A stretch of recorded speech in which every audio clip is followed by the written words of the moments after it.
మత్తు doctor Balakrishna delivery boy 5 లక్షల వాట్సాప్లో కొకైన్ ఆర్డర్ రిసీవ్ చేస్తుండగా రెడ్ హ్యాండెడ్గా పట్టుకున్న పోలీసులు, డెలివరీ బాయ్ను సైతం అదుపులోకి తీసుకున్న పోలీసులు 53 గ్రాముల cocaine, 10,000 cash, 2 mobile seize.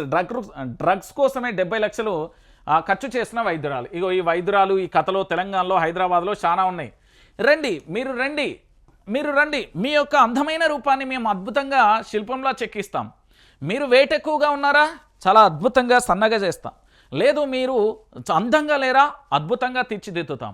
Highlight విషయం ఏంటంటే ఈ డాక్టర్లలో నకిలీ డాక్టర్లు ఎక్కువ ఉన్నారండి బాబు. ఈ హైదరాబాద్లో గనక నేను చెప్తున్నా, ఈ రాష్ట్ర ప్రభుత్వాన్ని చెప్తున్నా, ఆరోగ్య శాఖ చెప్తున్నా, బస్తీమే సవాల్. మీరు గనక ఇక్కడ దొంగ డాక్టర్లను గనక నిరూపించగలిగితే 100లో 60% దొంగ డాక్టర్లు ఉన్నారు ఈ తెలంగాణ హైదరాబాద్లో. డెంటల్కి డెర్మటాలజీకి ఏమైనా సంబంధం ఉన్నదా? డెంటల్కి హెయిర్ ట్రాన్స్ప్లాంట్కి ఏమైనా సంబంధం ఉందా? వాళ్ళు చదివింది, వాళ్ళ స్పెషలైజేషన్ ఏంది? అంత ఆగమాగం బోర్డులు ఉంటాయి హైదరాబాద్లో. మీరు చాలా చోట్ల చూడండి, నేను 2-3 దిక్కులో చూసిన.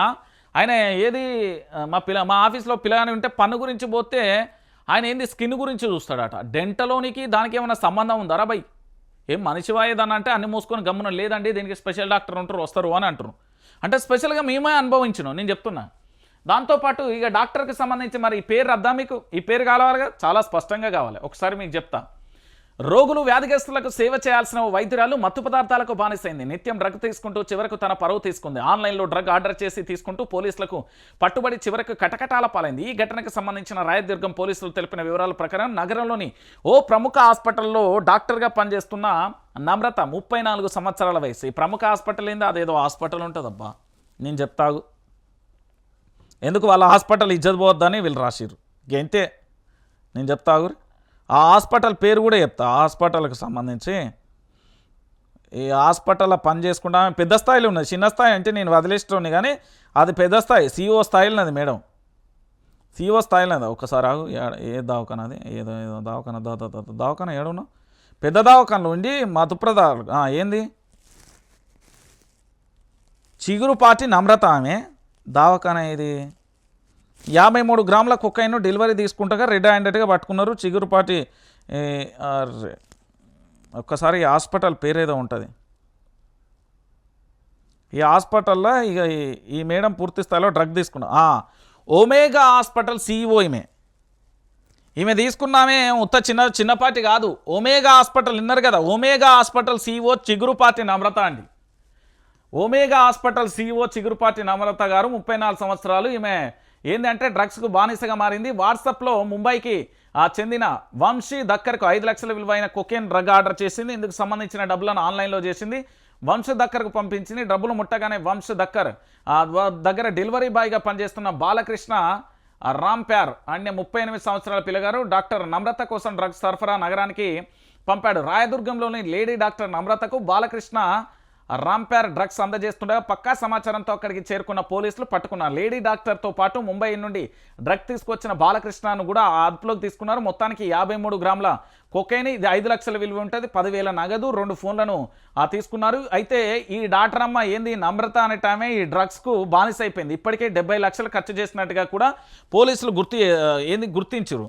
ఈ మేడం ఒమేగా హాస్పిటల్ సిఇఓ అండి, నార్మల్ పర్సన్ కాదు. డ్రగ్ తీసుకుంటా రెడ్ హ్యాండెడ్గా బుక్ అయిన ఈ మేడం గారు ఒమేగా హాస్పిటల్ సిఇఓ చిగురుపాటి నమ్రత. ఈ మేడం చిగురుపాటి నమ్రత దాదాపుగా డ్రగ్స్ కోసమే 70 లక్షల రూపాయల ఖర్చు పెడుతున్నారు. 70 ప్రజల ప్రాణాలకు సంబంధించి ఈడ మేడం పేట వేయలే. మరి ఎందుకు ఏమైనా పేపర్కి ఏమైనా ముచ్చినాయే ఏం పాడు, ఏంది కథ పేపర్లో ఈయనతో పాటు ఆమె కూడా వేయాలి. ఒమేగా హాస్పిటల్ సిఇఓ అండి, నాట్ ఓన్లీ చిన్న డాక్టర్ ఏదో కాదు, ఏది చిల్లా చిత్రగా కాదు, ఒమేగా హాస్పిటల్ సిఇఓ ఆమె. దానికి సంబంధించి పూర్తి స్థాయిలో కూడా ఏంది మొత్తం డ్రగ్స్కు బానిస అయిపోయింది. ఈ డాక్టర్ల కథ కూడా తెలవాలి. రోత డాక్టర్లు, దొంగ డాక్టర్లు, లంగ డాక్టర్ల కథ ఏందో తెలవాలి.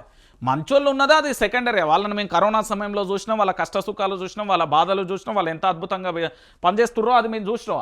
అది వేరే విషయం. నేను చెప్తున్నా కదా, ఈరోజు ఈ తెలంగాణ హైదరాబాద్లో డాక్టర్లకు సంబంధించి వెరిఫికేషన్ చేస్తే దొంగ డాక్టర్లు, నకిలీ డాక్టర్లు 60% తేలుతారు. నేను చెప్పినా కదా ఇప్పుడు ఒకటి మాకే ఫేస్ అయింది. పళ్ళ డాక్టర్ దగ్గరికి పోతే వాడు ఇంకో డాక్టర్, వానికి ఏం సంబంధం నాకు అర్థం కాని పరిస్థితి కనబడుతుంది.